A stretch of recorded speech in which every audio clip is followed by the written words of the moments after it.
What recommendation do you have for Gerardo to not be loaded? I would say, I don't know. You're a doctor or what? You're a doctor now? So, I would also say Metamucil. Yes, we love. Oh, wait, we can't say it. Sorry, listeners, until we get a sponsorship if anybody else is interested. welcome to another episode of the Papiverse. Woo! It's giving Mommyverse today. I don't know. Yes, Is that crazy? It is Mommyverse today, actually. We have a mommy, a very special mommy here today. She is beautiful. She's brown. She's trans. Her name is Irregular Girl. Yay. Woo! Welcome.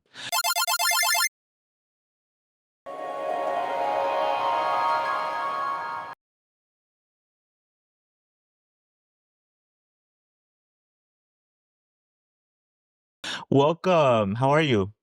I'm delicious. How are you, baby? I'm good. I'm stressed out. Okay. I've been stressed out since I got Oh, here. no. Well, you didn't eat today. And then I also was setting everything up for everyone who's like listening or watching. I had to set everything up and there were things missing and it was a mess, but I got it done. So, how are you, bitch? Yeah, it's a whole production. I'm pretty good. I'm loving this winter. I love it. We want to give a shout out to CQL Collaborative. They are sponsoring this episode. They actually sponsored sponsored like our third mic. They're also an organization that you've worked with, right? Irregular Girl has worked with. They provide healthcare, food, housing, research, and volunteer opportunities. They provide food, housing, healthcare, and research volunteer opportunities. That's what they provide for the Chicago queer Latin scene. So if you are in Chicago and you're queer and you're Latino and you need any resources, Check them out. check them out. Their Instagram handle is at cqlab.info. I'll put it in the video so you guys can check them out. They have a link in their bio to their website.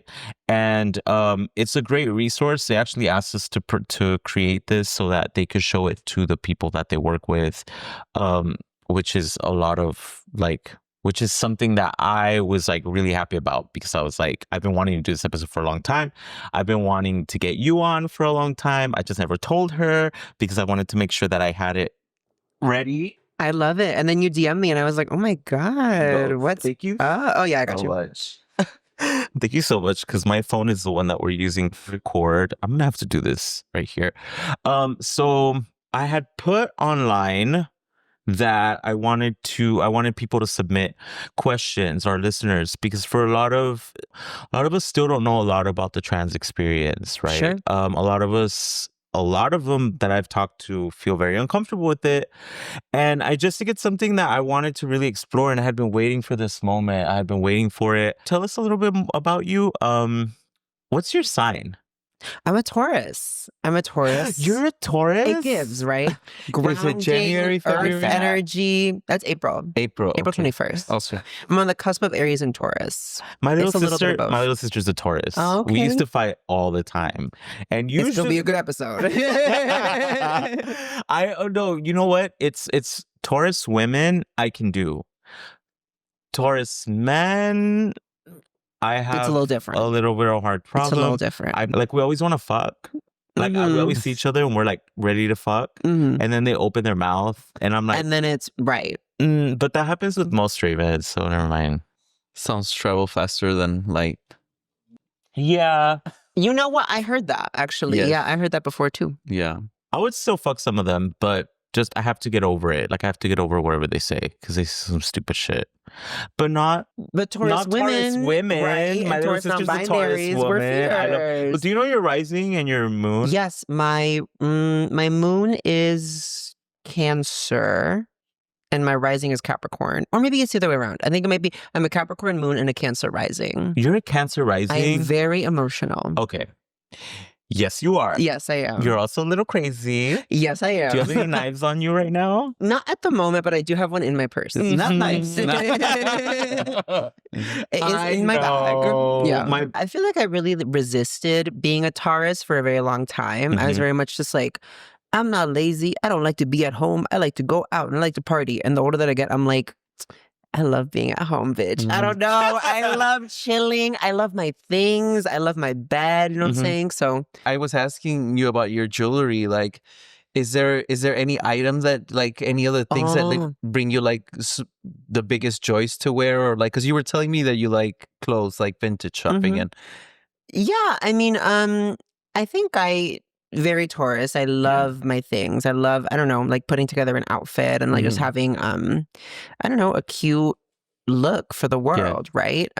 Which I feel like is again like a very like Taurus situation. I feel like I'm pretty. You look good today. Thank you. You look good. Thank you. You look good. Thank you came out, you did your little curls. I did my little curls. Oh, they could take. That's lit. You were like, oh, she dropped cute. it. it's like Plot details. twist. Yes, Details, yes, so yes. important. I know I have my little spit curl on the side. You want to know something really beautiful about Taurus? I would love to. I thought it was really beautiful when I learned about it.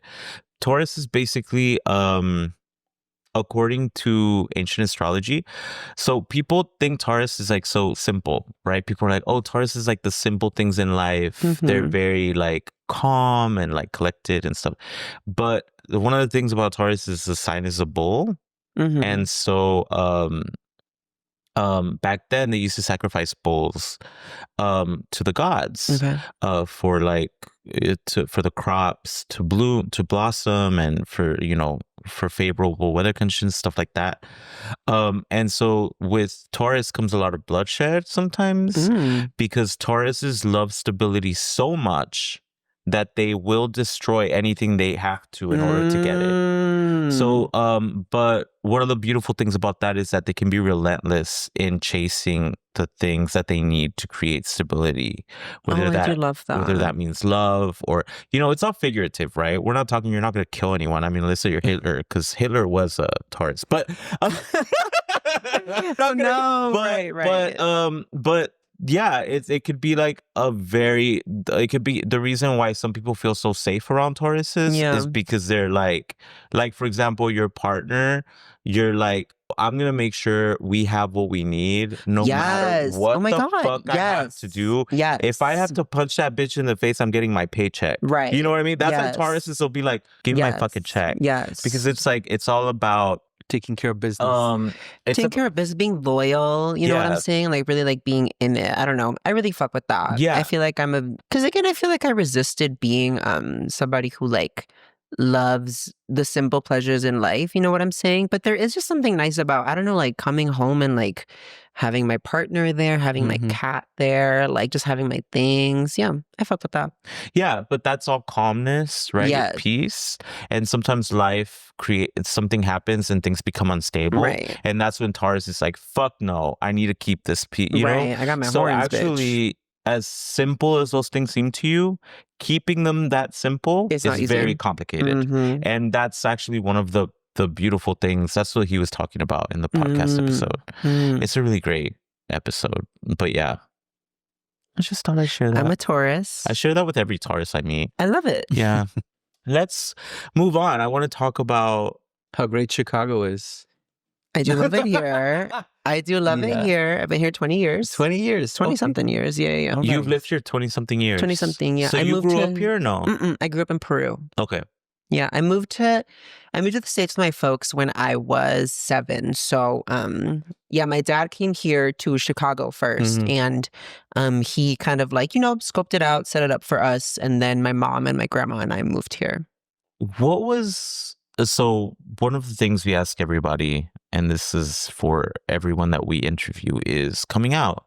Like, what was that like coming out for you? I know that with trans people, it can be layered because it's not just I'm gay or I'm queer. Sure. It's like there's like a whole process of discovery. So could you talk to us about that? You know what's actually crazy is I'm on the flight to Chicago from Peru. We're getting on the plane and I'm like finding my seat. I'm like 7. I'm like, what the hell's going on? And I see this woman, and I see her and I'm like, that's a really interesting looking woman. Like, what's her tea? And she is wearing like a red suit and like a red pencil skirt, black tights, a red hat. And I see her, I don't have the words for it then, but I see her, she's trans, right? Mm-hmm. And so I get on the flight and we're sat, maybe she's like, here, we're like, I'm in front of her and we're sat and my mom sees me like staring and is like, once we sit down, she goes like, Stop. don't look at her. No, exactly. Don't look at her. Right. So what do I do on the flight? I look. Of course I look. I'm like turning around. I'm like, what the hell? The bitch is coming through with the drinks. I'm like, what the hell's going on? Yeah. And that I think was like my first time clocking and seeing like a queer person, like a trans person, obviously like I knew gay people in Peru, but I don't have a memory of them, but I think it was on that flight where I was like, I'm like taking this like big life journey that I didn't really understand yet, right? Where I'm like going to a new country, I'm starting a new life. My mom was like, we're only here for a week. It's a really long week. How long? And how old were you? I was 7. 7. Yeah, I was 7. And you instinctively knew she was trans? Yeah. Interesting. I mean, because it's like, it's like, well, I mean, like at the time, in my mind, I'm like, why is that really beautiful woman also looks kind of different than other women I've seen? And why do I have to keep staring at her? Like, why do I see this, like, why do I feel this kind of like kindredness with her, She was also Latina and she was serving cunt. She was serving cunt on the plane. Yeah, because I was like, that's a hot outfit. For the plane? Yeah. I love her for that. Yes. Could never be me. On a flight, I'm in sweatpants, baby. But she was everything. And yeah, I mean, I feel like that was the first kind of time that I ever saw like a gay or a trans person. You know what I'm saying? That I really like, that it imprinted in my brain. So moving to this country and like, like meeting other queer people, whether it be like, I mean, at the time, like it was mostly just like my friends in like middle school who were like also kind of weird. And they were like, sometimes I think about like kissing girls or like sometimes I think about like kissing boys. And I'm like, that's weird. That's not me. Meanwhile, it's me, bitch. Yeah. Like, what the hell? And so, yeah, I mean, like I came out to my mom and my mom and I are very, very close. I came out to my mom when I was like 12. Oh, you were very young. I was very young. Wow. Yes. I came out as gay to my mom when I was 12, and I thought that it was like the easiest thing in the world for some reason. I don't know. Like I feel like Did you feel like any sort of prior to doing so? Did you feel any kind of like nervousness or like fear that? I clocked that I was gay at some point in my like child life, and then like. I don't know at what point it was, but I was just like, oh, I'm gay. I have to tell my mom. And then I just did it that night. Yeah. It wasn't like a thing of like, I'm afraid to tell her. It was like, I just like have to, I don't know. For some reason, I feel like I'm always like, even now, like running towards a fear, because I'm just like, I just want to explore it. I want to approach it with curiosity. You know what I'm saying? So I came out to my mom as gay. I remember that we used to share a room and, she was like falling asleep and I was like, Mom. She was like, what? I'm like, I'm gay, by the way. No big deal. Don't worry about Good night. it. No, literally. And she was like, what? She was like, I'm gay. I think I might have literally said, I'm homosexual. She's a homosexual. You're homosexual. Down. And then, yeah, I don't know. Like, I mean, it was just something that I felt like I had to do. So, I mean, it was hard. You know what I'm saying? Like, coming out to my mom, it was a really hard experience, I think, like in the beginning, because, like I had a gay cousin, who she like loved and like latched onto, and like when he was kind of struggling with his parents, like he went to my mom and my mom was like, there for him, but it was different when it was like her kid. It's different. Yeah. It's different when it's your kid. Thing that it's like, sometimes it's harder to like it's easier to extend that to others, but like I think oftentimes in the community it's like they think about like, oh, it's okay because I'm there for them, but for you I'm not gonna be outside of this house, like that fear. I think a lot of parents have like this idea, these like hopes, and like this person that they make you out to be in their heads. Yes. The idea and when that happens, they have to grieve that person that they thought they wanted you to become. Right. But it's like not my responsibility, or It's really not. to live up to that person. And it's actually your own fault that you have to grieve this. Yes. I did not create this person for you. Right. You created I'm literally this person chilling. for you. You know what I'm saying? Like, so yes. but the first time I came out as gay, I really like felt very like, you know, because I came out as gay and then my folks both were just like, you know, the question was like, what did we do wrong? You know what I'm saying? Like, what's going on? Like, what the hell?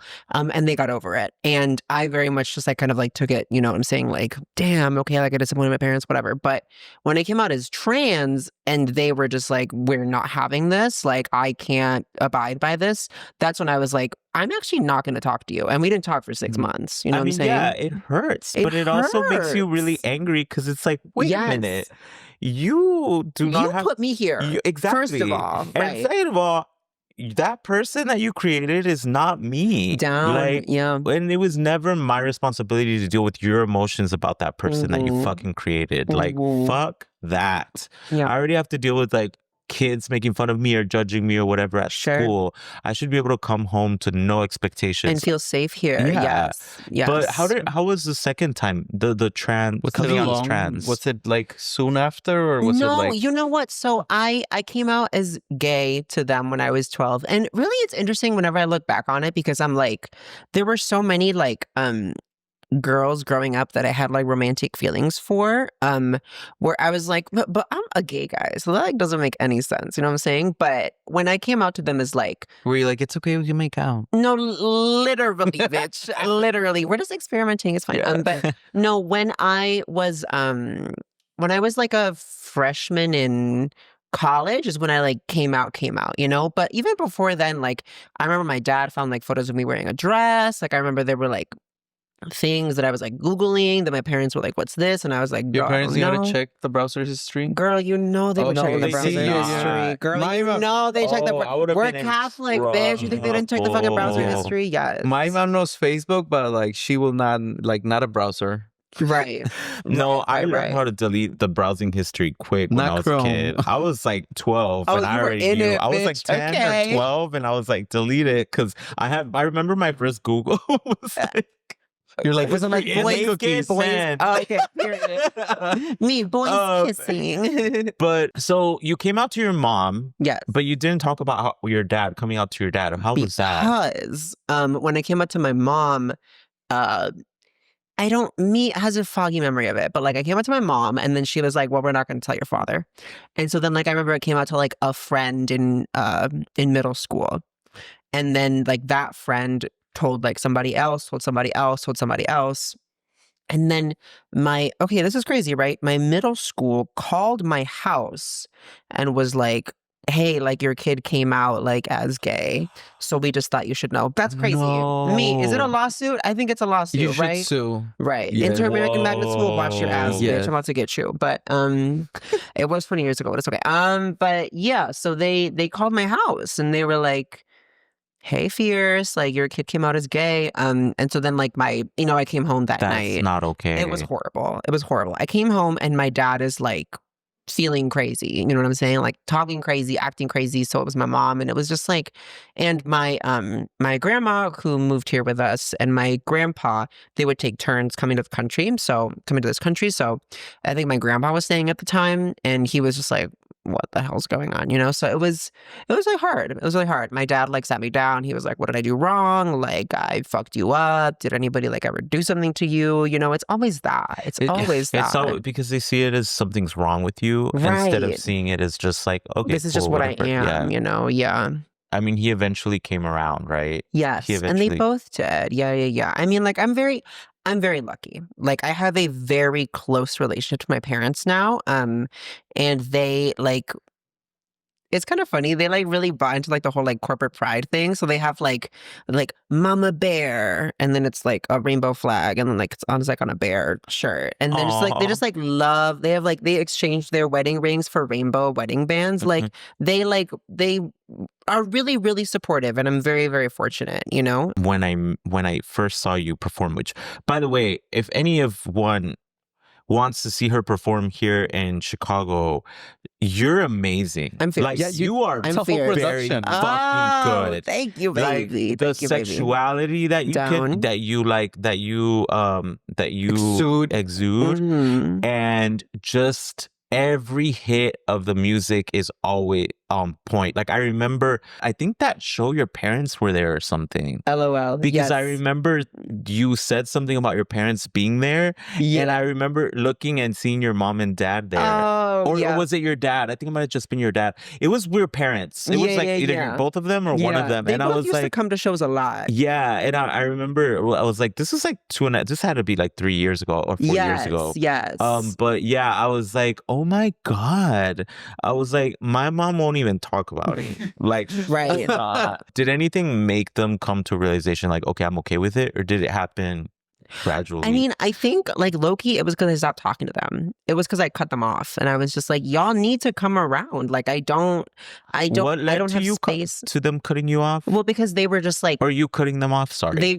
They were just like, we don't accept you being trans. They were just like, we don't want this. How did for that you. happen? That coming out? Like, yeah. What happened there? I mean, so like, yeah, like I had been like, my dad found like photos of me wearing a dress, and it was like, you know, like other like little things, other like mannerisms, whatever, where they were just like, there's something up. And I remember like telling them like, you know, like I'm trans, like I'm starting hormones. How old were you? Today I was 20. I've been training for like 9 years now, so I must have been like 20.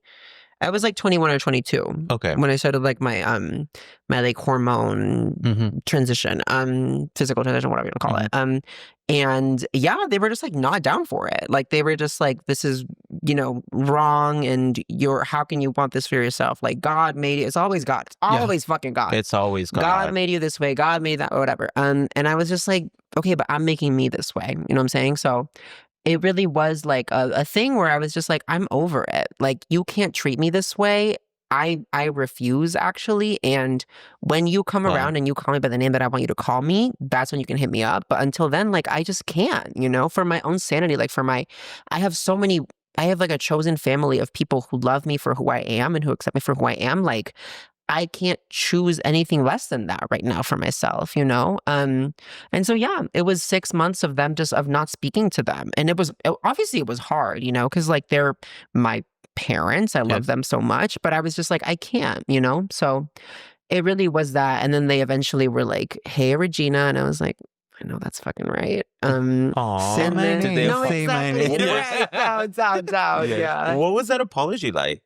Was it an apology? Was it? I don't know if it was ever an apology, but was it just typical like, hey, how are you? Like, just pretend nothing happened. Just like, we cooked if you want to No, eat. exactly. Was it that? Like, it was very that. It was very, just very call you that. for some like gossip or like, you know, your tia. No, do you have any siblings? No. Only Okay.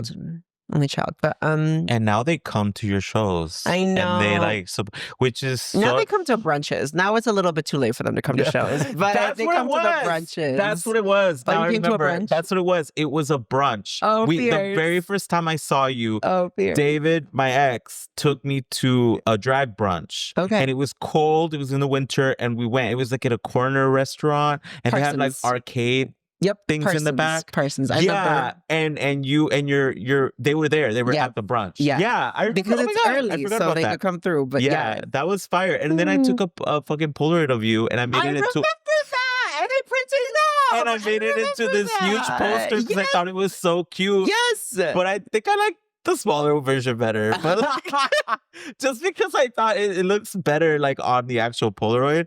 But I did print out the poster and I gave it to you. Remember? You did. Because I was a fan. I do remember I don't that. reach out a lot, but I am a huge fan. I do remember I am that. a huge fan. I do Yeah. remember that. And I love because like some of your performances, I'm like, damn, there's girls on RuPaul who can't do what you do. I do tear. It's true. You It's a whole fuck production. It's true. It's true. Yeah, you've Thank seen you. I them was too? like, no, but I did your Instagram, and I was like, you're giving Dita Bantis, Kylie Minogue, Okay. like, and that's you know, like, and that's what all of the that's like Yeah. a piece of the resources that other girls have. Can you imagine once you really start? Because you are going to blow up eventually. I'm ready. Like, I'm ready. You have the talent, sis. You just have to keep going. Thank you, Fierce. You have like, you're good. Thank you, really Fierce. But yeah, I'm happy that they're there now, though. Yeah, That's no, really me great. too. Yeah, I mean, I feel like I try to see them like once every 2 weeks. We hang out. Like it's just like it's cool.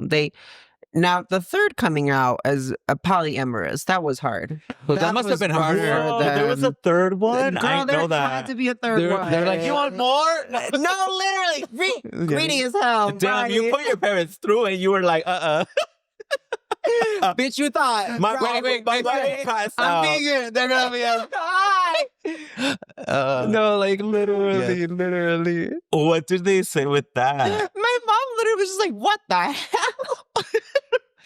Did you have to sort of explain that to them, or was that something that they were kind of already like? I had to explain it to them because I think for them it was just like, this doesn't make any sense, and like what, like you're very happy in your relationship, like what's going on? And were you like, that's why I want 3 now? two. Yeah. Hey, chill out. But yeah, no, I mean, it was a hard conversation to have, but it was also like, girl, like at this point, just get into it. You know what I'm saying? Yeah. So, did they have questions about it, or they were just like, they had a lot of questions, but they've met both of my partners. And you have 2 partners? Yes. Yeah. Oh, I had no idea. Yeah. Cool. Are they like, is it, because you're a lesbian, right? You said? Yes, I identify as a lesbian. And I practice lesbianism in like the people who I date and who I have sex with now, for the most part. But yeah. So you're trans, lesbian, polyamorous, Taurus, annoying, beautiful, incredible, Latina, right. I do it all, baby. You do it all, girl. She said, "I'm here. I only live once. Let me try everything." Exactly. And what I think is the beautiful thing about me, it all comes back to Taurus. I'm like, I want to try this. I want to try that. I want to do this. I want to do that. If it makes you feel good and it's consensual and everything's safe, like who cares? It's like one of the things that I try to drive into people's heads is like, if there is no harm being caused, go towards it. Let people live.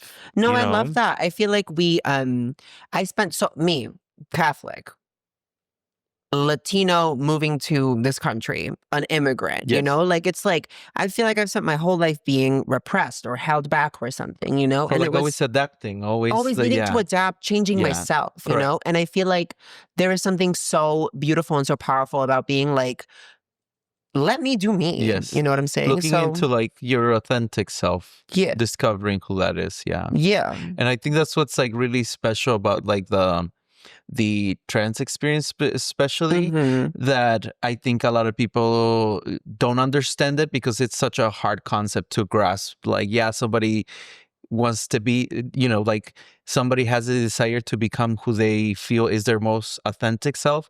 And that is such a thing that's like, it's so, we're indoctrinated to almost do the opposite, to adapt, to be the role, to be the, you're born this way and this is what you have to do. And this is your role. This is your background. This is your family. Like it's like the path is laid for us. Right. And that's the beauty about the trans experience. It's like, I will do what feels right for me, what feels authentic. And I think that's very like, sister. Yes. No, but really it is that. It is about like wandering and like chasing the fear, chasing the desire, chasing what makes you happy. Yeah. You talked about when you were 7, you saw a trans woman and something about that felt almost like kindred, a kindred spirit, right? Yes. How did that develop into transitioning? Like, what was the arc? You know what I mean? Like, was there like struggle there, accepting it? When could you put it into words? Like, did you come out to your friends first, or was it straight to your parents? Like, how did that process happen? I mean, I think, when I got to high school and I got to like know even more gay kids and like just even more like gay people, I think I started to understand that like there was a world that I wasn't like privy to, right? And I remember like wearing short shorts to school. I remember wearing like, cut off shirts to school, like things that were like still like within a quote unquote like masculine sphere, but just like curving the line of like gay-ish or like trans-ish, And I was thinking about this the other day. I remember one time I was like, this was like something that I thought kind of often when I was a kid, where I was like, okay, once my parents pass away, I'll be able to live authentically as a woman. It was very okay. yes. And I think it's like, it's a hard thought to have, but it was like one that I like was really like having as a kid was like, once I like, because I can't possibly be trans right now. I can't possibly like come out to them. I can't possibly like, like do whatever. But like, like I'll be able to like move into a different life once that is not the case, And then obviously I realized like, hey, that's crazy, And yeah, I started to like come out to them or I started to like come out to friends and I was like, I think I'm kind of like non-binary vibes. I think I'm kind of like,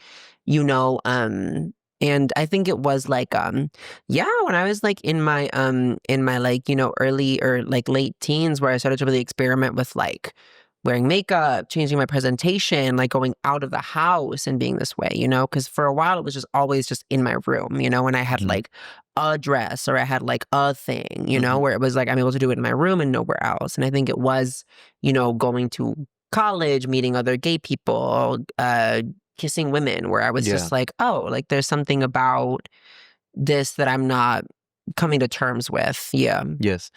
I'd like to touch on something you just said, like when you were like in your room wearing a dress, like I recall like, being a kid and like playing with the doll and for me it was like there were things that happened in my life that I was like, they make you question things, but at least but like they bring you joy, right? Yeah. So there were things that I almost like, you feel ashamed to do things you enjoy. So was that something that like, did you ever push away from that? Were you like, no, I shouldn't enjoy this because it might make, because I mean, as I grew up, I'm like, sometimes it's fun to try something or to do something, but it doesn't define you as like, oh, this means that I'm this way or that way. Sure. But, yeah. I think I experienced shame a lot as a kid and as like a young adult growing up. Because again, I was raised Catholic and I was raised Latino and but I think that something just kind of clicked for me where I felt like, I don't know, I'm in my bedroom, I'm experimenting with this shit, I'm just kind of trying it out. But like something got me to step out the door. You know what I'm saying? I don't know if it was like bravery. I don't know if it was that. I don't know if I was just kind of like fed up with just like being locked in my room in this way. But something in me was just like, I kind of just have to try, And that's something that I think is kind of interesting because I feel like I talk to a lot of trans people who are around my age where they were like, like I knew when I was like a kid or like I knew when I was something that like I'm trans, whatever. Whereas for me, I feel like it's always just been like a journey of like exploring, like I didn't know that I was a trans woman when I started wearing dresses. I just knew that it felt correct, And I think that like there was something about that feeling that I just like kept seeking and kept like chasing. And, it never felt, I don't think it ever felt like, this is like what is like my destiny. This is like my end point. This is like my whatever, because even now I'm pretty like, I'm a trans woman, but I'm pretty like non-binary and like my experience of myself and whatever. But, I think it is this thing where it's like, I'm just kind of trying things out and seeing if they stick, and I don't really love like labeling myself or like, committing so hard to any one thing. Because to me, it's like things change. I've changed. The world changes. God has changed, Like I want to be able to experience and I want to be able to try things all the time. And I think a part of that is having that openness, that looseness of trying. But then, and I'm only saying this because I'm sure a lot of people will hear that and they'll be like, well, how does she know that she doesn't want to change back if she always is okay with change? Sometimes you know what I mean? sometimes I wish that I could like bind my chest, you know, and I could like, I wish I could take my tits off, you know what I'm saying? Like, sometimes I wonder like what it'll be like if I get my bottom surgery and then I want to have a penis again. Like, it's like, I don't know, you know, but authentically, like living my life right now, it's just like, I'm just trying things out, you know? And I think, you know, to people like that, I'm just like, why is that a big deal to you? Right? Like, I'm literally like, I don't, you know, I don't think I'm gonna like go under the knife and get my tits taken off. But like, I do wear binders sometimes. I do present like a lot more masculine sometimes. Like, it's just kind of a journey for me. It's my business. Yeah. It's my business. And it's also like something that I am doing for me, you know? So when it feels right to me, I keep it. When it feels wrong, I release it. And it's your body. That's like, great. my body. Yeah, it's your body, right? Whose worry is it for someone to worry about what you may regret or not? I think a lot of gay Latin, a lot of cisgender, it's such a hard concept for them to grasp because they're like, "What do you mean you don't feel right in your body? I feel fine in my body." Typical, like, typical guys would be like, "I don't get it." That must be a mental illness because I don't feel it and it doesn't make sense. Well, then maybe I love being crazy. Like, you know what I'm saying? Like, if it's a mental illness. What I was like, gonna say is I've heard like, you know, you read that shit online. Yeah. And I'm always like, especially coming from gay people, I'm like, just the way that you just know you're gay and the way it just feels right to exist. Yes. That's how trans people feel. Right.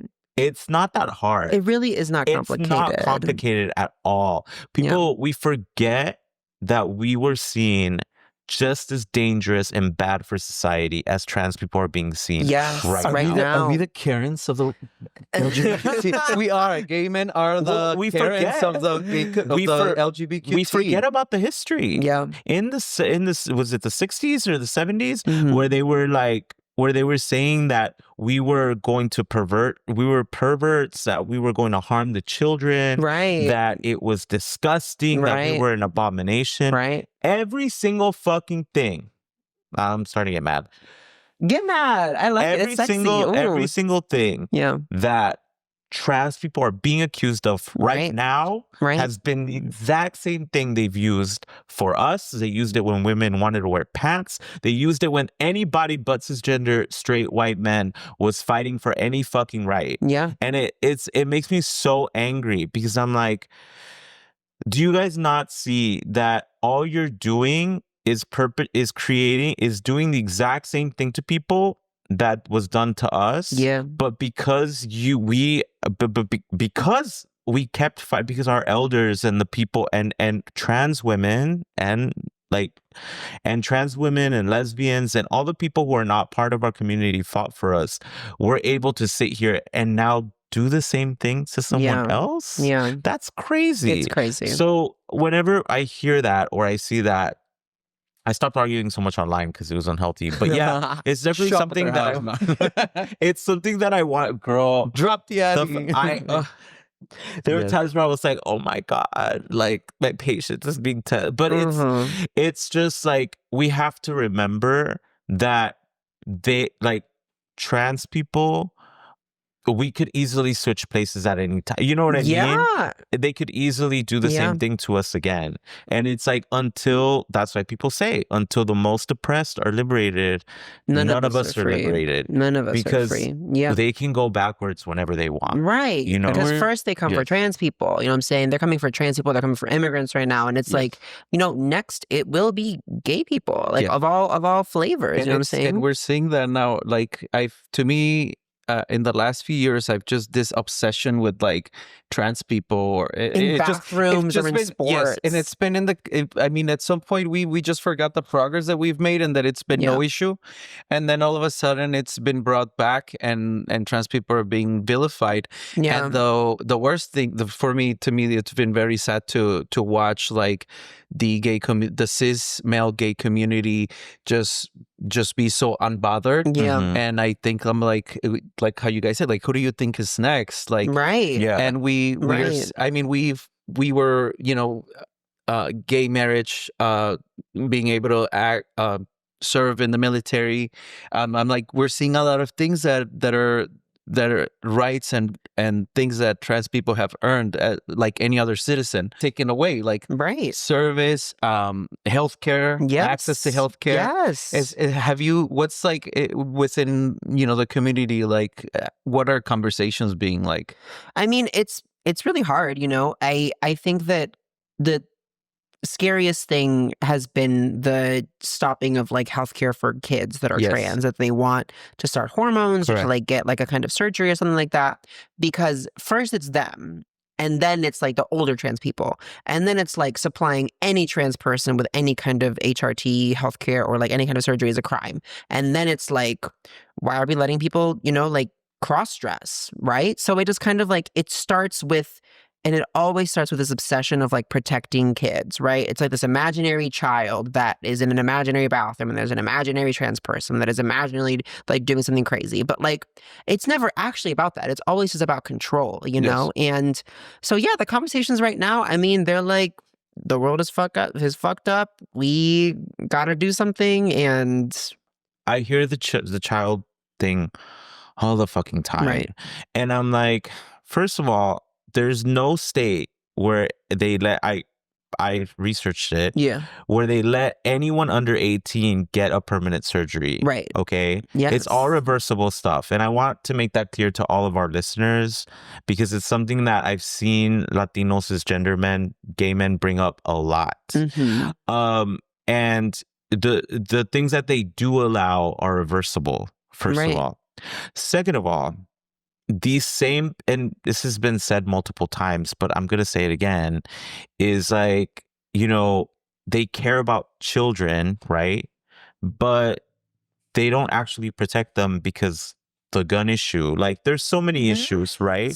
Where they're not actually protecting children. No. And I also want to say this.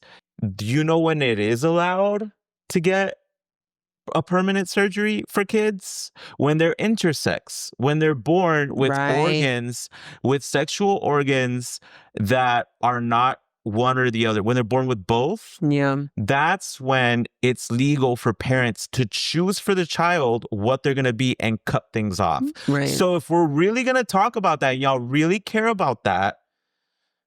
Sorry, I'm getting mad. No. You really have to, the intersex community has been fighting for the right to leave kids alone. Mm-hmm. And the people that are supposedly selling you this idea that that parents are like cutting things off of their kids, they're actually allowing it to be done to intersex children. Right. The same people that are telling you that they want to protect that from happening to kids are actually allowing it to happen to kids. Because you're it's just all about not hearing about it. It's all about control. And that's the thing. And that's something that we have to talk about, because it's not being talked about, and it's on purpose. You know what I mean? So the enemy here is not trans people. It's not parents of trans kids. It's not the doctors that allow them to go do reversible things to their bodies. It is the doctors and the government and the Republicans and even Democrats that are not standing up for intersex children who are actually getting those permanent altercations into their body. Right. And I just wanted to drive that point in as far as fucking possible. Because I'm tired of hearing about trans kids. Trans kids are not going through that. It's intersex kids that are getting parts of their body cut off without their consent. Yeah. And it's being allowed by both Democrats and Republicans and doctors and parents. Yeah. I thank you for bringing that up. And I mean, I'm thinking about like the trans intersex friends that I have that are like, yeah, like I went through like trauma as a child because, like this thing happened to me and then I like was never told, shit like that. Like it's just, it's crazy. And again, like you were saying, it's never actually about kids. It's just always been about control. Sorry, I know I went on a rant, but I love it. It's actually, we don't hear that. We haven't heard that from anywhere. Yeah. And I've done my research and I've talked to people and people have talked to me, and the intersex community is going through it. They've always been going through it. And they're accusing you of like trans people of doing what they're actually doing to kids. Like I'm just trying to pee. in the bathroom. You know what I'm saying? I'm literally just trying to go pee. That's another thing that another point that I want to drive into this is that you hear about trans people in sports when they win, but they lose all the time. And nobody talks about that. Nobody talks about it. You're right. You only hear about trans people in sports when they win because it suits the agenda. Right. But when they lose, look it up. Right. They've lost to cisgender women. Right. They lose. All the time. But you only hear about it when they win. So no, they do not have a competitive advantage when they're transitioning. They don't. And so it's like, I just wanted to also disprove that. Like, those are two things that I really wanted to drive in because it's weird. Like, it's weird. I see it online. I see all these arguments online. Yeah. Nobody brings up any of these points. It's just like such a weird obsession. You know, I really miss like the kind of like the 2011, 12 era where it was like, I mean, it was just like we just weren't a talking point, you know? Like obviously like it was just like we just weren't a talking point in the way that we are now, you know? And I think like in visibility and in like fighting for like equality and like needing to be like as represented as other people in the world, it unfortunately made us visible. It made us like victims of scrutiny and victims of like, you know, people saying all sorts of crazy shit about us when before it was a lot more like, you know, not as talked about, right? I don't know. I just and it's such a weird time to be alive because like I just can't imagine why someone would think like, oh, I see a trans person, that's why X or 12. I'm like, what the fuck? Like really, what are you talking about? Yeah. When I see a trans person, I'm like, they're cunt. Yeah. You know what I'm saying? Like, she's fish as fuck. I live for her. Like, what the hell? Yeah. Yeah, I remember growing up and internalizing all of this, like, homophobia and transphobia and stuff. I remember when growing up, there was a trans woman in our pueblo, in Agua Fria, which is where I'm from, in Mexico. And I remember just feeling creeped out by them. Yeah, for sure. I hear you. Because my mom was like, that's disgusting, you know? And then I grew up in a really religious household. I remember coming out and going to the gay bars for the first time and seeing like a drag queen and seeing like a trans woman and just feeling internally uncomfortable. Yeah. It's because of the things that I was told about the way the world should work. It's what we're taught. And I think it's also like, I don't know, like I feel like that sense of discomfort also I think comes from, and I mean, I don't know, this is my question, right? It's like, I wonder if a part of that is also like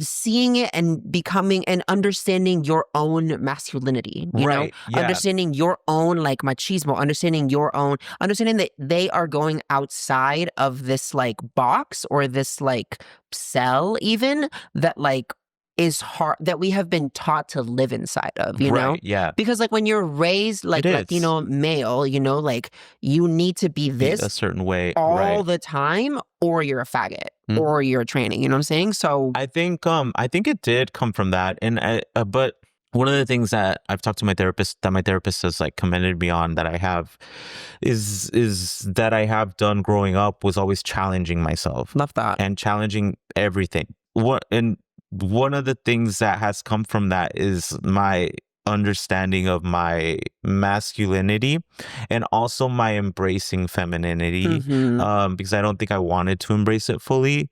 And it's something that I've had to slowly unlearn, right? Yeah. Like I'm not 100% free of it. I grew up, you know, with internalizing all of that and like taking it in and accepting it.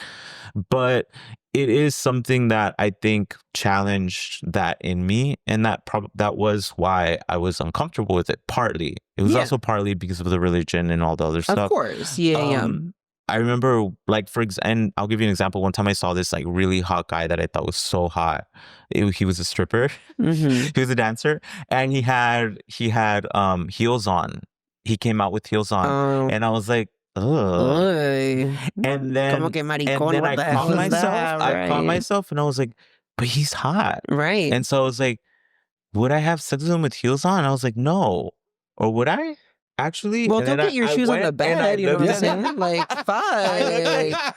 Well, it's a thought. It was just a thought, right? Yeah. But it was me challenging myself. Like I was like, but wait, why? Right. He's still attractive. Yeah. Like it's just heels. And his legs look better in the good. heels too. Yeah. And then after a while, I remember he would always come out like that. After a while, that he just started coming out like that a lot. And I was like, yeah, I'd still do it. Like I had to but it took me a minute to have to undo that. Like, why do I feel this way? Is this bad? Or is it just what I was taught? Yeah. Do I myself actually find him attractive in this? Or am I just feeling this way because they told me men don't wear heels? Yeah. So I've had to challenge that part of me for I've had to growing up, I did it a lot, and I still do it anytime that I feel uncomfortable with something that does not harm me, because it's like this is coming from somewhere and you have to figure out why. Yeah. So you could undo it. Because it's so easy to not question. It's so easy.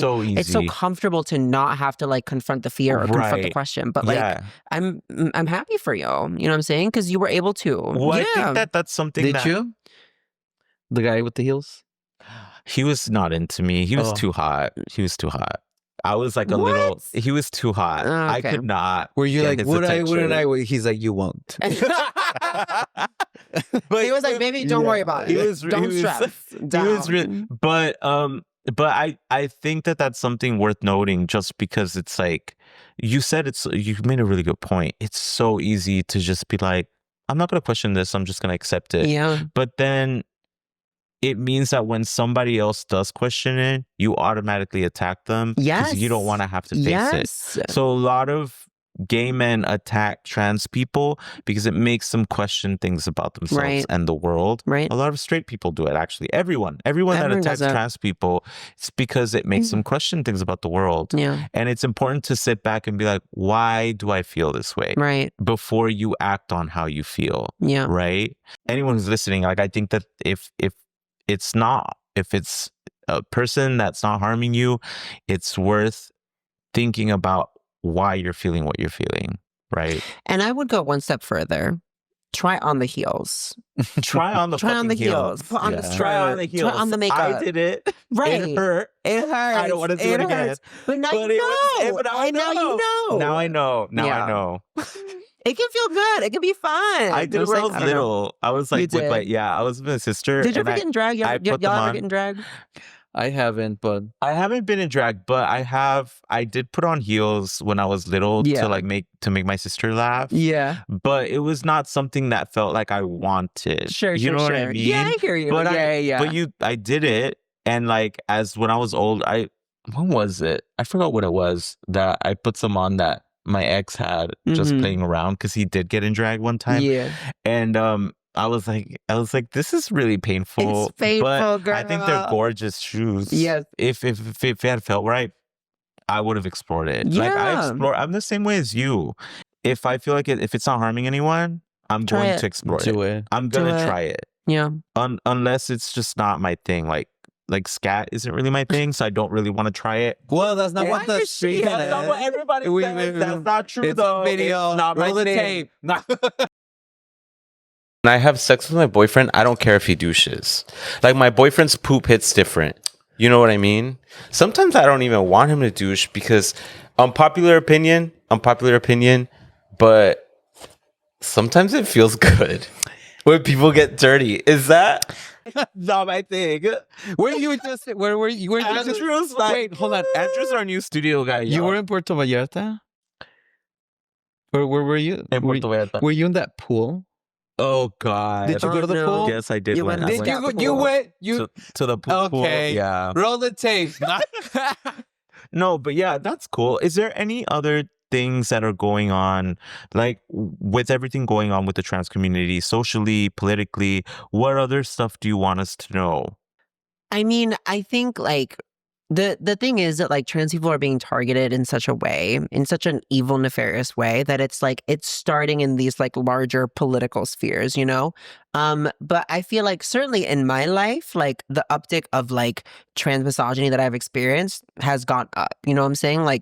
People are being more vocally hateful to me, and to my friends on the street, on the internet, you know what I'm saying? Like it just like the pendulum is swinging, you know, towards fascism, towards hatred, towards whatever. So I think like, I don't know. If you don't have trans people in your community, well, first of all, you do. You're just not reaching out to them. But if there are not trans people in your community, reach out to them, care for them. Look at like if they're posting mutual aid, if their trans friends are posting mutual aid, you know what I'm saying? Like a lot of, there's this, yeah, y'all know the term the pink tax, where it's like women's razors cost more. Shit.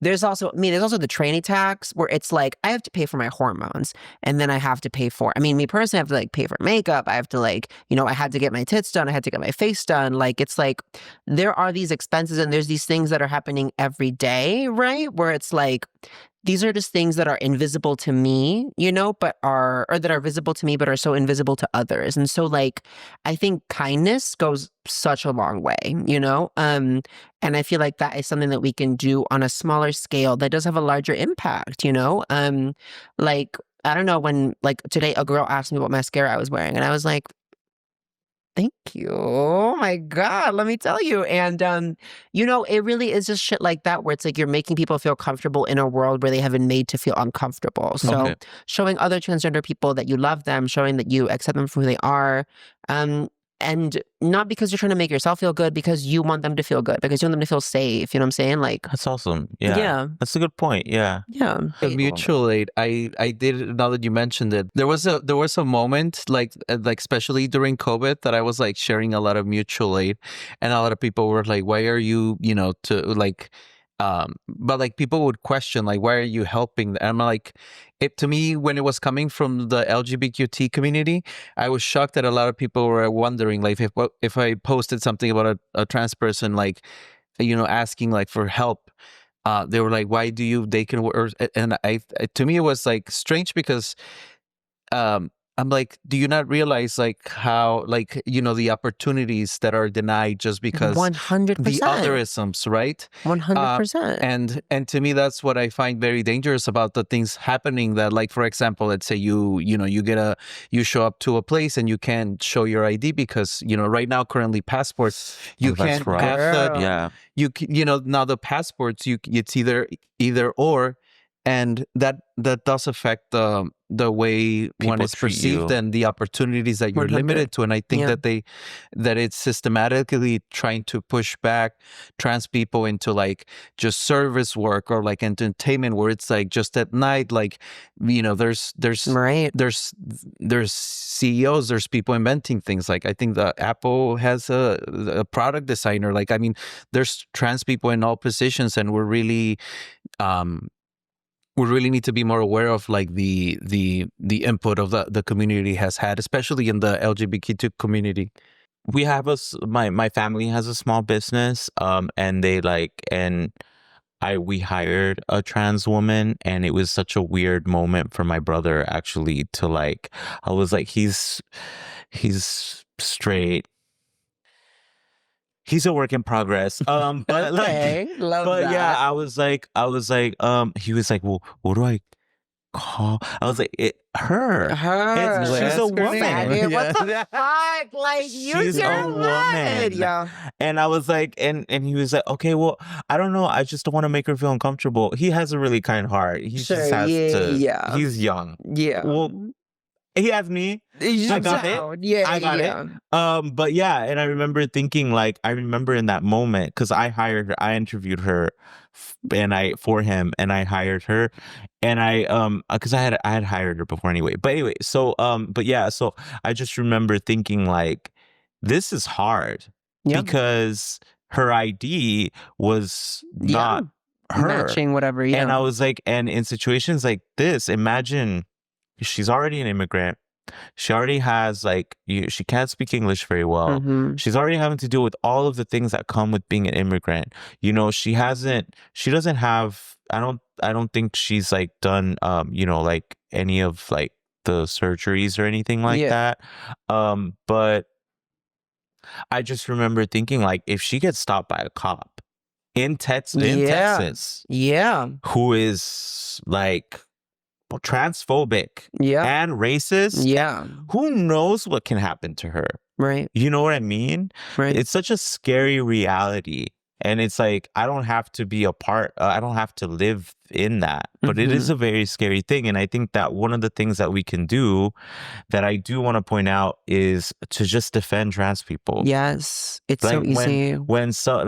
If someone makes a transphobic joke, or if someone says something about a trans person that just walks by, just defending, just doing a little bit of fighting can really change the world. You know what I mean? And if I may add to that, like we often say, protect the dolls. Yeah, protect the but dolls.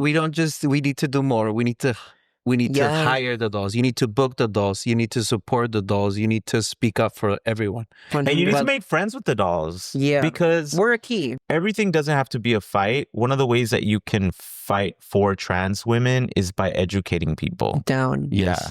I just realized that when I was younger, like 13, 14, my mom used to, she had a trans friend, Marisela. And I was around, like, I just started, like, I was like, holy shit, like, I'm thinking, like, who was the first trans person that I met? And I was like, oh, it's my mom's friend. But it's just funny that I'm thinking, like, oh, my mom had a trans friend. Yeah. Even before I was, like, knew I was gay, just kind of, like, and so it just kind of brought me to the question of, like, who was, like, who's someone that you admire? Like, is it, like, do you have like a trans person that you look up to, or is it just, doesn't necessarily have to be trans, but just kind of? Yeah. Well, I mean, I think in terms of like my journey, the person who was my trans mom was my friend Eva, my very, very close friend Eva. And she, it's funny, we like went on one date and I was like, what's going on? It was like when we were both boys. I was like, what's going on? And then, after a while, like she started to transition, and then she was like, I feel like you should just give this a shot, And I think that is an attitude that I've like really carried with me, is like, just give it a shot, I feel like that attitude, that kind of like, again, drive towards trying something is like something I really admire in people in general and in trans people in general, it's like, the work that I do both like as a drag queen and like where I work and my day job, like I meet so many trans people and a lot of people who are older than me. And I'm just thinking about like what that journey must have been like, when like you have less people around you who are like you, but you just have to do it, right?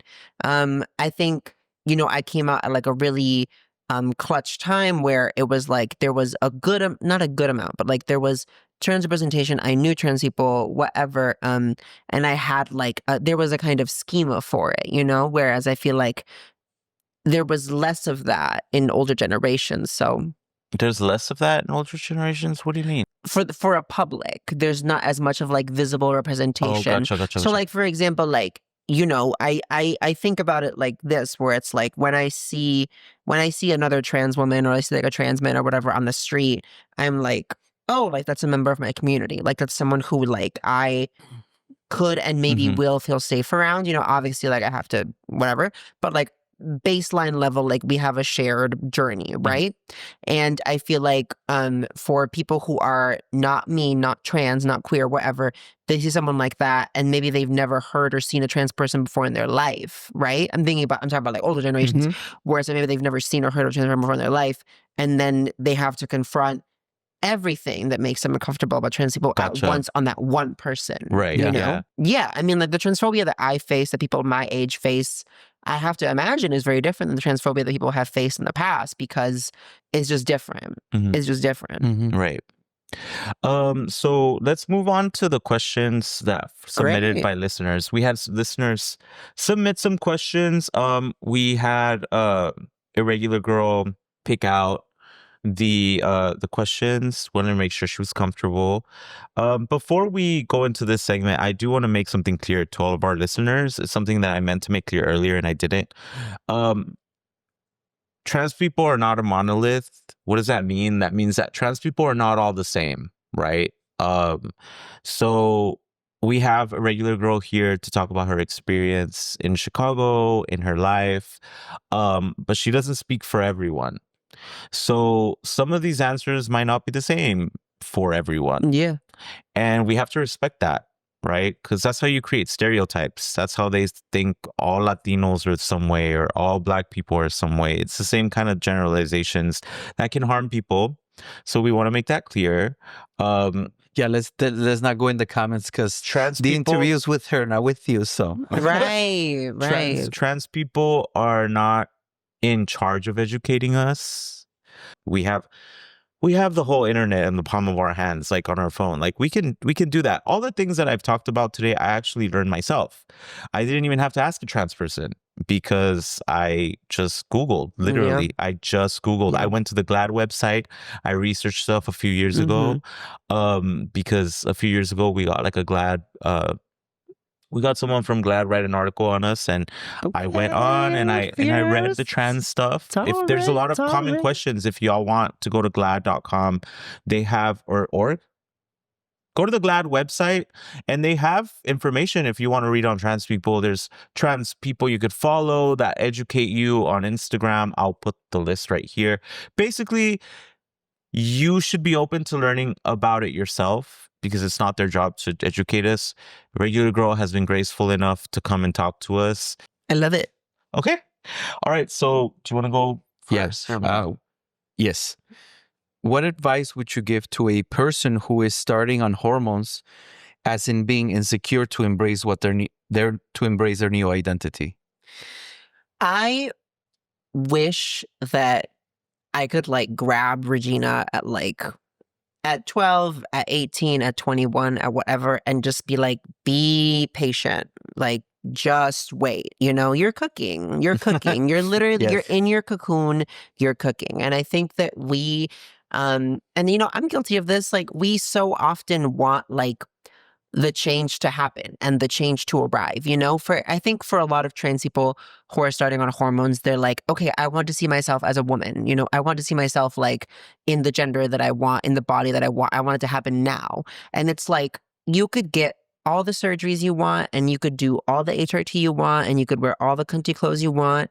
And if you are not happy in you with yourself, you will never be happy. And it's something that you have to learn, I think in my journey starting out, it was so much about like wanting to look a certain way, wanting to pass, wanting to needing to be seen in a particular way by the public, right? And I think that the more that you focus on that, the less happy that you will be. I think that starting HRT is a beautiful journey that you are going on, and that you're not going on for somebody else. You're going on it for yourself, and just honor that, because I remember like my life looks so different now today from it did like when I started hormones, because the scary thing about transitioning is that you're changing everything, and everything will change. Like everything will change, and making peace with that, understanding that like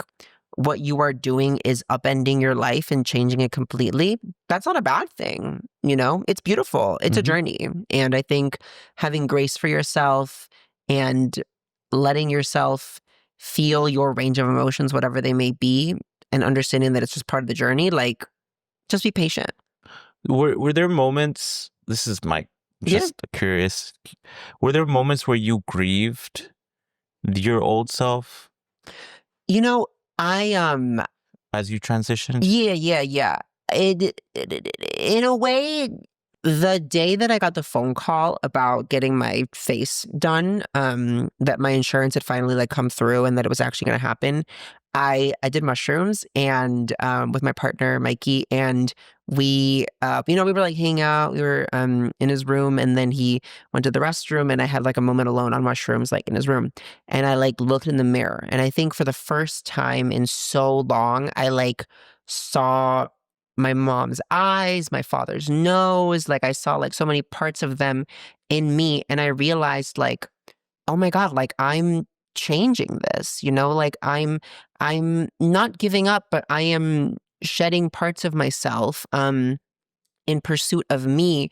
And it's hard, it's hard to look at the person that my parents created and be like, this is beautiful, but it's just not my final version. It's just not who I want to be or need to be, So that was a moment where I really like came to understand and came to peace with me. Like 2 months before getting my face done, it was just like, oh, like, it's been 29 years and it took me this long, but like now that I'm at the precipice of making this big life journey, this big life change, like I accept it. I love it. I'm grateful for the life that my folks gave me, the face that my folks gave me, and I know that there's things that I have to put down. There's parts of myself that I have to put down and give up in pursuit of my me. And yeah, that was one moment where I was able to grieve it and to come to terms with it and to accept it for what it was.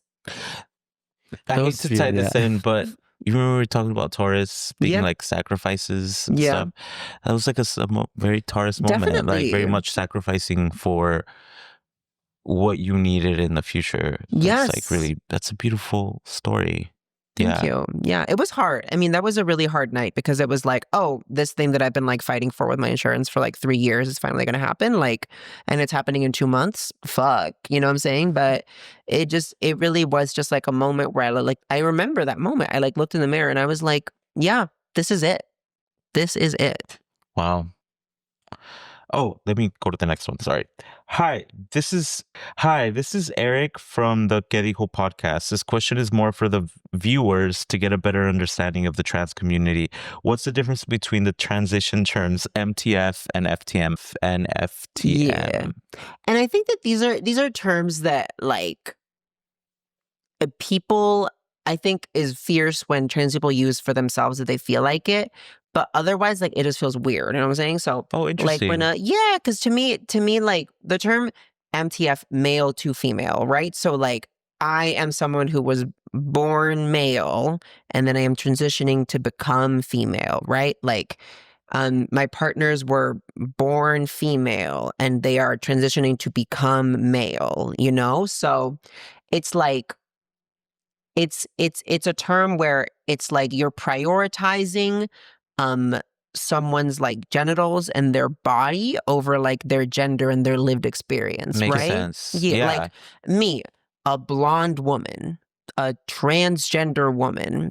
You know what I'm saying? Like, it's the adjective that describes the person, right? Like, it's like you could say whatever word it is before you put it, but it's always going to be woman at the end, right? So to me, MTF, FTM, those are terms that are very like about people's genitals and about like their like assigned sex at birth. And it's just like, we don't have to use that. You know what I'm saying? Like, you see me, you see gorgeous Latin tranny. You don't have to see male to female. Yes. Right. And I've heard you use that term a couple times. Tranny. Yeah. I love it. And I just want all the listeners to know, she could use that. Right. You can't use that. If you're a cisgender man, you cannot use that. I just want, because, some people really don't know. I have friends who have said it to me, like playing around. Oh my God. And I'm like, or they've said it up, they're like, oh, over there. And I'm like, oh, like, no. That treaty over there is crazy. And I'm like, no, you can't. It's crazy. You can't. You know what I mean? Yeah. And I had a friend who wouldn't stop. But just FYI, it is seen as a slur. Just like Black people can say the N-word, but we can't. Trans people could say that word. We can't. Right. Right. Yeah. Okay, cool. Do you think it's bigoted for a gay man not to be sexually attracted to trans men? And what is the general consensus in the trans community? And why? XOXO. You don't have to fuck us, because plenty of other people will fuck us. Yes. You know what I'm saying? So like, I'm good. Don't question it, And I think that clearly for me, that question is like, I'm thinking about my relationship to trans people, but I'm only thinking about my relationship to trans people whether or not I want to fuck them. Yes. Think about that. That you know what I'm makes saying? sense. Think about that. Okay. Like, there's ways to show up for trans people. There's ways to show up for people, not just because you want to fuck them. Right? Yes. So, I don't know. Like that, I don't think you're bigoted. I just feel like it's like, then don't, I guess. You know what I'm saying? Then don't have sex with us, but like share our mutual aid posts, donate some shit. You know what I'm saying? Like, yeah. Right, because the thing is that and this is what I'm getting and correct me if I'm wrong, but the thing is that like if sex is the first thing you think of when you look at a trans person, you're sexualized. You really like. I think what you're saying is essentially like whether you have sex with trans people or don't really doesn't matter. What matters is how you treat them. Yes. And how you interact with them. What we talked about before. Do you support them? Do you help them? Do you stand up for them? Whatever. Because fucking or not fucking, it's like there's some guys out there that I wouldn't fuck, but I would still treat them like human beings. And I think that's the most important thing. 100. So would it be safe to say the answer is like it doesn't matter? Just it doesn't matter. Just treat us like human beings. Just treat us like people. Yeah. Okay, yeah. Straight up. Great. Thank you. Yeah, of course. Also, you're not forced to be attracted to every, or, you know. Yeah. Like, for example, I identify as like a cis male. And, and if, I mean, I've seen trans men who are attractive, but I've never explored the idea because I've just never gotten to that. Like, do I like this person enough for to even start wondering? Sure. I have. Yeah. I've seen some hot ass trans men. I would absolutely do it. I'm sorry. Yes. Like, I don't give a fuck. Like, I always tell people I like men. Trans is, I like men. I've never hooked up with a trans man. I would be, and open, you know what? like, You'd be so fortunate to do so. You would be so fortunate to do so. Like, it's literally I'm like, I just like men. Yeah. But that's just me. Like, I'm like, I just like men. That's the way it works for me. Like, I don't really care, like cis or trans or whatever. I understand why that person asked that question. I do understand why that person asked that question. I'm also like, please look past the sexuality. You know, you have a big titty tranny here sitting with you, and you can ask them whatever you want. And your first question is that you want to ask about whether you can fuck these guys or not. It's like, baby, I don't know. Yeah. I don't know. I think I also try to be careful with anyone that is a marginalized identity, with make them feel fetishized. Because and so I'm very careful. Yeah. Like, if I see someone I'm like on Grindr or whatever, like I'm not like on there like, you know, and I see a lot of men doing that, and I'm like, it's such a seeing them as like objects. Like, I want to try this thing. I always find that so weird. Like, oh, Latin twinks plus Asian this or plus like, I'm just like, because then it's like I want to try this thing, not as I want to this person. I want this person. Right. Like, it's a very different kind of mentality. So we got to be careful with that. If I'm you're thinking listening about my experience as a trans woman and like the sex that I've had with. I mean, like, the sex that I've had with like cis men over the years, and how it so often feels like my dick could be on anybody, you know what I'm saying? And like they would be going crazy for it, because it's like, it's just the idea of like fucking a tranny where it's like, you know, you're not even really thinking about me at this point. Like, you're just seeking out this fetish, and I could be anybody, you know? So it really does become, just like I become this object of desire, and it's not even like I'm a human being anymore. And like, I could walk out of the room, and if my tits and my dick were still there, you'd be happy, you know? So it really is so dehumanizing to think about it in that way, because like, I am so much more than my sexuality. I'm so much more than, I have so much more to offer to the world than all this. Yeah.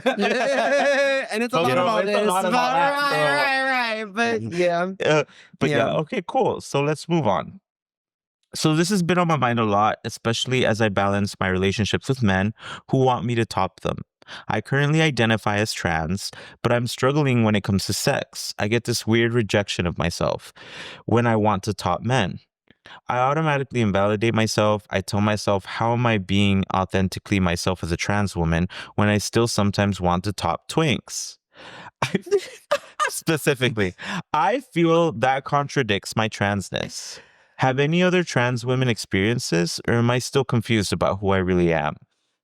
I love topping. I love to top. It's so fierce. And I don't feel like it invalidates me. You know what I'm saying? Like, I have the gift of being a beautiful woman with a dick. Like, it's not even like, I don't know. I think that I love you, first of all, sister. I love you. And I think that there is a little bit of work to do in terms of like, separating your gender from your genitals, you know, because like, there is there is this hang up about like not using your anatomy because it misaligns like what your gender is, right? But I think that like that is such a you're stopping yourself from enjoying pleasure, right? Like sex is pleasurable. And I think that if you want to top a twink, let's go. Like, you know what I'm saying? Like, let me know where. Like, we'll do it. Like, it's like, to me, I don't know. I think it is this thing where I feel like I, for a long time, also struggled with that. But then I think it was through just living my life and like seeking out again this idea of pleasure that like it no longer became an issue of like is this fighting who I am? It's more so like, this is just what happens to be me. This just happens to be my truth. And, I know a lot of trans girls that don't top. I know a lot of trans girls that like, will use a dildo or whatever to top and shit like that. But ultimately, like your journey is your own. And if it feels right and good in your body, then maybe you should pursue that, right? If you want to top a twink, go ahead. I think this is, again, like, always correct me if I'm wrong or if I'm overstepping myself, but I think that this question comes from a place of shame. Yeah. For not fitting into what society says a woman needs to be. Right. Right.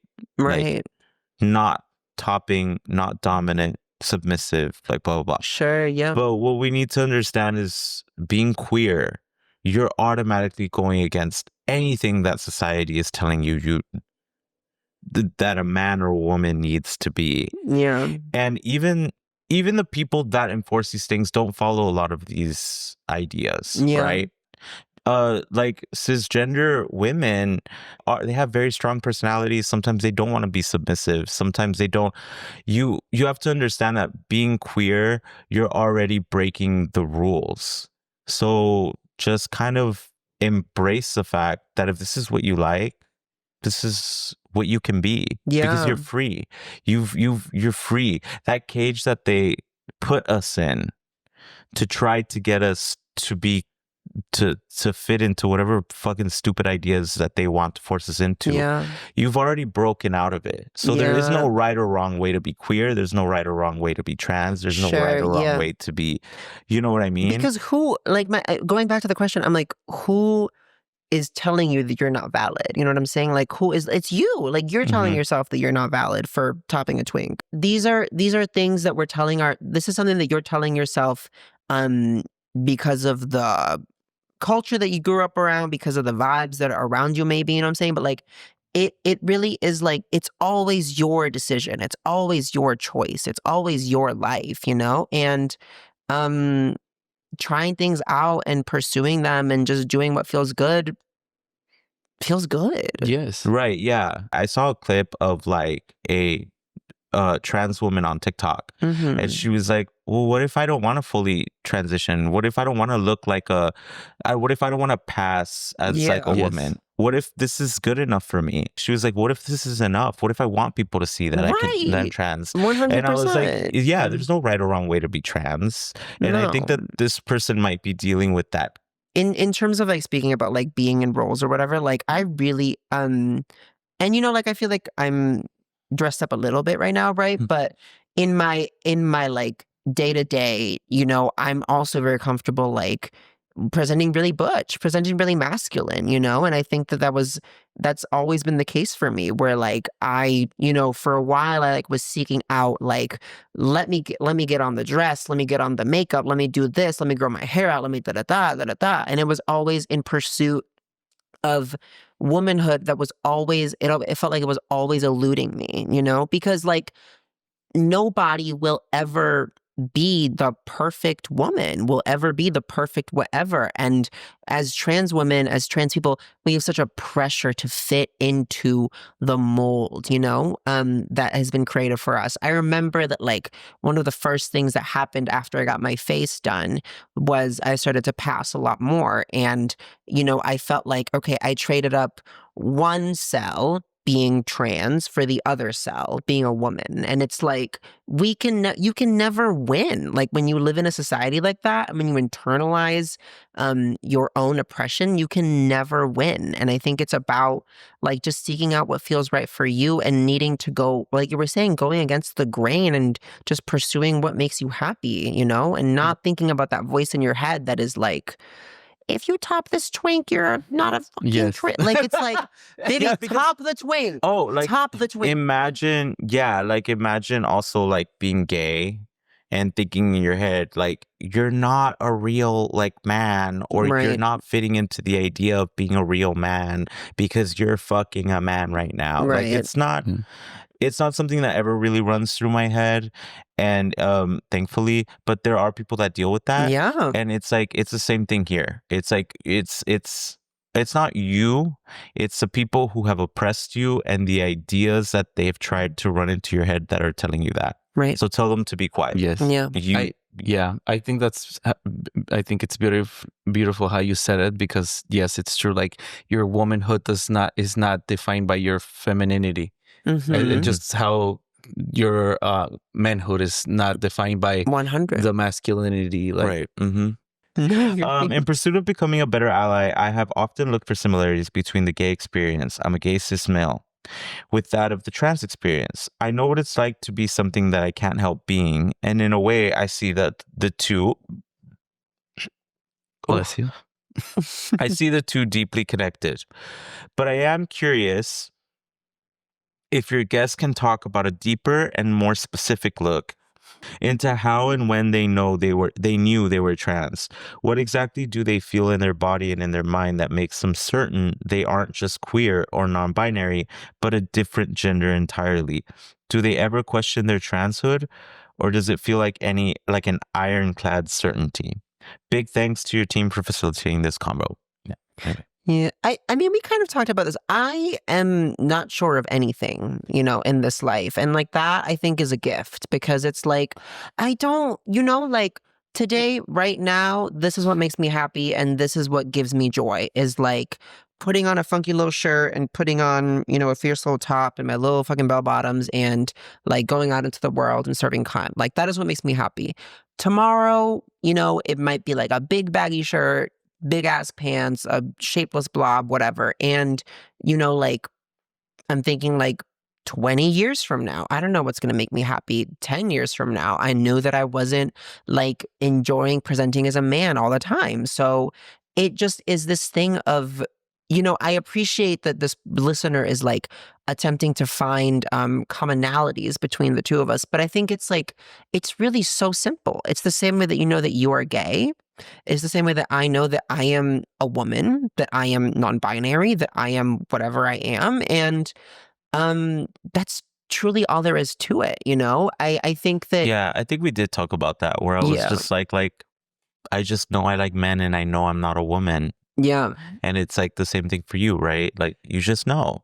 Also, you saying like, I'm never certain of anything, like, just to me speaks of your like intellect, because I always doubt the people that are like, I am sure, or like they just know like something. I'm just like, you must have some doubts about some things. I'm like, we all, even me at like 30 years old, like, you know, like gay men, like sometimes, you know, I'll see a girl and I'm just like, what could, you know, like just wonder what the, you know, what's on the other side of the box. Like, yeah, for sure. But the people, and I think this is something that is maybe specific to trans people and is maybe specific to like cis people and straight people looking at gay men, gay people in general, is like, there has to be a reason, or there must be like a single experience that you had that like either turned you this way, or I'm making it sound accusatory. I don't think the person that's asking this is being accusatory, but you know, like there must be like an experience that turned you this way, something that happened, And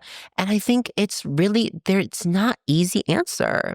It's just the way it is, and that's beautiful. You know, and it's also, but like you said, it's your body. Like, it's my body, it's my life. Let me try it. And there's a lot of, and like we said, trans people are not a monolith. There's some trans people that, like you said, they knew, they were sure, and it was like, and they know for sure, and it's not going to change. They know it's not going to change, right? You see it a little bit differently. Like I will, if I want to change it, who gives a fuck? Like, it's my body. I will do what I can when it feel like it. Right. And I think that like we have to keep that in mind to whoever asked that question. Like, there is not one answer that fits everyone. I don't know that they think that. I think they might just be asking out of curiosity. I don't know. Yeah. But just, we all have different stories. We all have different experiences. We all figured it out differently. We all change sometimes. I mean, literally, my friend the other day messaged me and was like, I think I'm bisexual. Period. And I was like, he's gay. He's gay. And he was like, I had sex with a woman and her boyfriend last night, and I like period, bitch. And I was like, oh, and he was like, so I think I might be bisexual. And I was like, oh, good for you. I'm not like, you know, like, it's just, he felt like it might be like exploring something new. He felt like changing something up, and he did, and it was like not my business or my problem. I just am his friend. And I'm there to support him. And I'm thinking about like how when I transitioned you know, with HRT and like whatever, and I was like, okay, great. And like, you know, like I'm a straight trans woman, right? And then I realized that I was like bi, you know? And then I realized that I really leaned more lesbian, and specifically like with more trans women and, you know, as well as cis women. But like, it just is, it's just this thing where it's like, I don't ever want to question it, because I have been brought to so many beautiful things as a result of like not needing to have an answer, not needing to hold on to a concrete answer for that long. I think it's a really like he, him way to think about the world. It's like, I need an answer. No, it's actually so beautiful.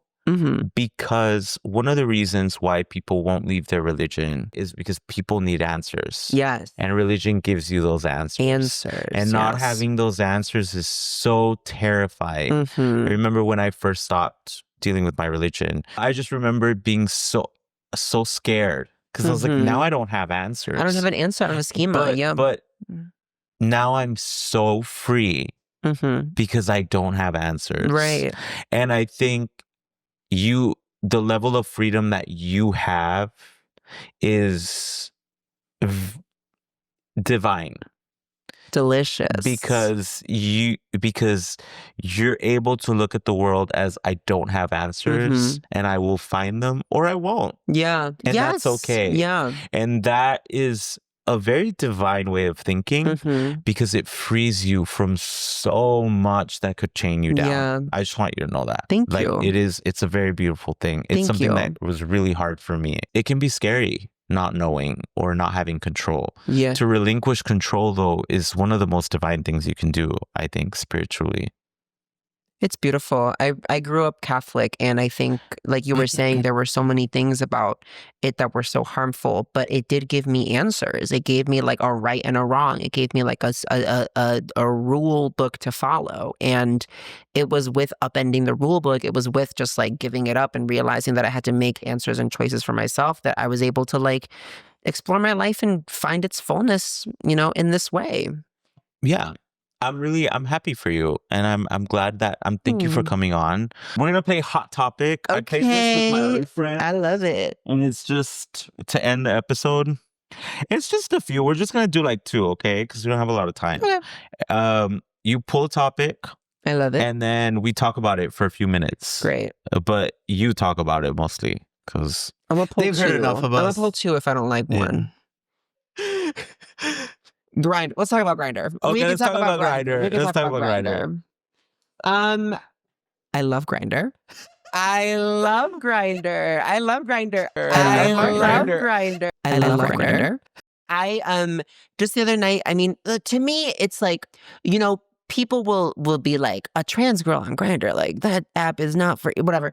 But so many. Is that mostly the newbies? Sorry? Is that mostly newbies? I mean, I feel like people who think about like Grindr, I think about it as like the gay guy sex app, you know, and like that's kind of what the vibe is. But for me, I'm like, it's so many dolls on there, because I think it's so many dolls, and it's so many dolls who identify in whatever way they do. You know what I'm saying? So like, I also, experience a lot of really amazing T for T hookups on Grindr. There's a lot of transgender women. There's a lot of transgender men.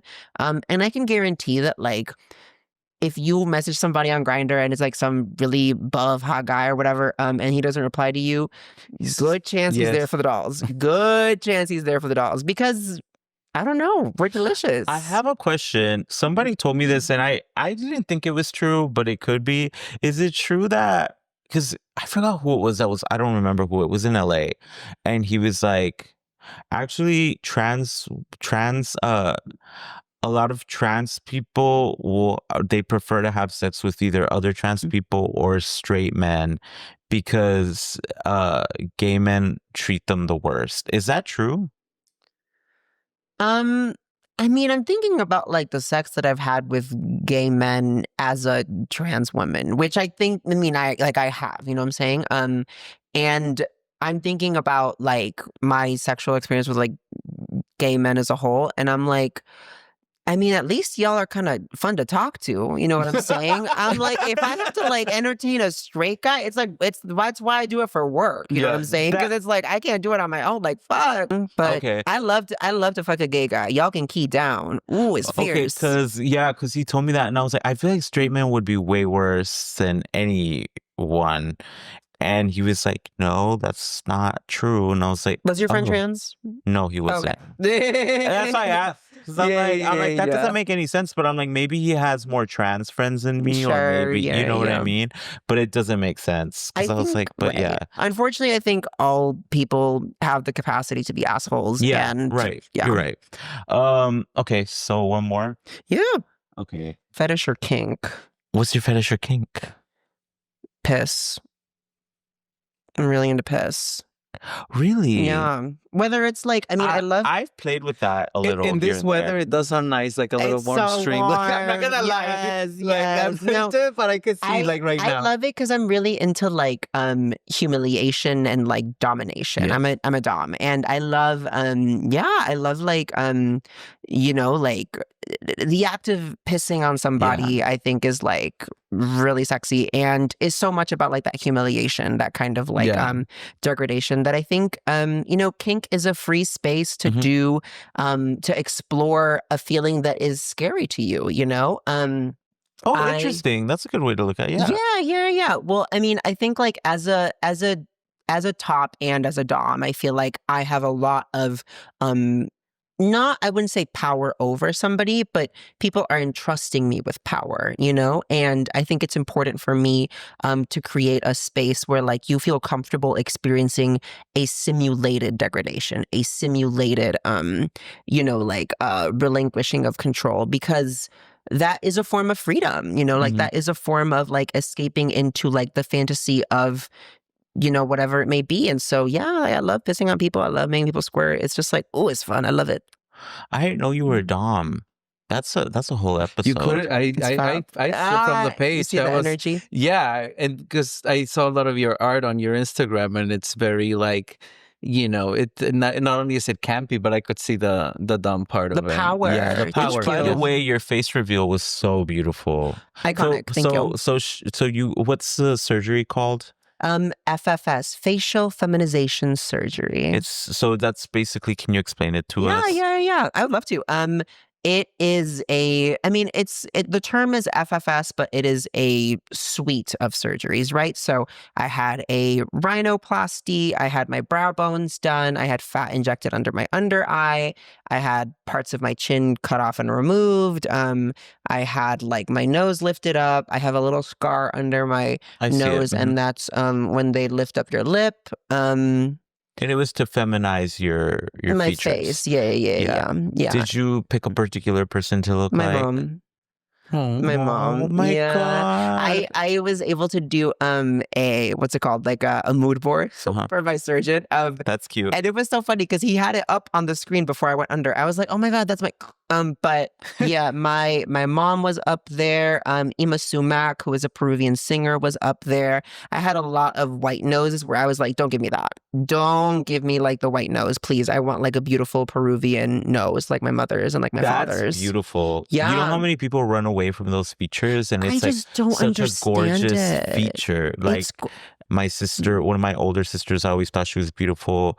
My mom has that, like the bump right here on the nose. And I remember my sister used to always say she was subconscious about it. I try to give grace because I'm like, I had surgery to change my face, you know what I'm saying? So, Yeah. but to me, it is like, it was so important to me to honor the faces of women like me, you know, to especially my mom's face. Because I'm so grateful for that. I'm grateful that I was able to find a surgeon who was like, you know, amenable to not just giving me like a generic face. I'm so fortunate. Yeah. That's awesome. Yeah. I saw your performance. You had this like beautiful mask with the rhinestones. I worked with, I mean, it was like a whole team of people, right? But I had this idea of you know, there's this like biblical story of like angels that have like their faces covered by their wings. And to me, a strong metaphor for transition is the butterfly, right? Like, of course, you know? And so I had these like butterfly wings over my face that then I like revealed one by one. And then I just kind of, you know, became like my angel butterfly face, wings, whatever. Yeah. If y'all go to her Instagram, what's your handle? At I'm a Regular Girl. That's at I'm a Regular Girl. At I'm a Regular Girl. She has a video and it's gorgeous. I looked at it like three times. So before we go, I want to give you a chance. Do you have anything coming up that you want to talk about? Yes. My Instagram is at I'm a Regular Girl, and that's where you can find all of like my latest upcoming projects. I do Strapped. It's a lesbian party that happens at Empty Bottle every first Friday of the month here in Chicago. My co-host is Seashell.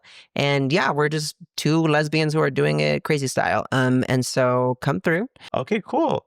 Well, thank you for having me. You're welcome. No, this was really, really fun. And thank you again. I feel like just wonderful to be asked questions in a way that feels genuine. You know what I'm saying? And I don't know. I love the opportunity to, I mean, I know it's not my job to educate anybody, but I love the opportunity to just like tell my story, you know, because I feel like it's important. So many trans stories are not told. So many trans stories are pushed aside. So yeah, I remember when we talked, I was like, as long as you have the capacity to do it, like it's not your job, but if you're willing to help, you know, talk to us and stuff, and you were, and so I just want to I'm just thankful for that. Thank you so much. Thank you. Yes, it was a pleasure, and I hope that people, when they watch and hear, they see that the when people block themselves to you know, the ideas or like even just part of the community, like we really, you know, do the work of making sure that we're taking care of each other. So thank you for coming. Thank you. I love you, sis. All right. Well, we'll talk to y'all later. Thank you so much for listening. We will see y'all next time. Bye. Bye.